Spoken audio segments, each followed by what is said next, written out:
যদি আপনার কলব থেকে সরে যায়, আপনার কলবের মধ্যে প্রধানমন্ত্রীর ভয় তৈরি হবে, আপনার মধ্যে চেয়ারম্যানের ভয় তৈরি হবে, আপনার মধ্যে পুলিশের ভয় তৈরি হবে, আপনার মধ্যে সেনাবাহিনীর ভয় তৈরি হবে। আল্লাহর ভয় তখন আপনার ভিতর থেকে হারিয়ে যাবে, ঠিক কিনা বলেন? এই জন্য যে ইমাম সাহেবের কলবের মধ্যে আল্লাহর ভয় নেই, ওই ইমাম সাহেব চেয়ারম্যানের ভয় পায়, ওই ইমাম সাহেব মসজিদের সভাপতির ভয় পায়।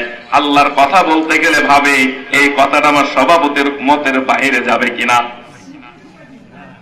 যেই বক্তার মধ্যে আল্লাহর ভয় নাই, ওই বক্তা যখন মঞ্চে আসবে আলোচনা করবে, তখন সভাপতি সাহেব কোন কথায় বিরক্ত হবে, এলাকার চেয়ারম্যান সাহেব সরকারি দলের লোক আমার এই কথার মতের অমিল হয়ে যাবে কিনা, তাদের মনোক্ষুণ্ণ হবে কিনা এই চিন্তা করবে।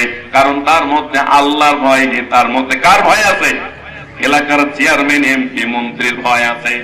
আর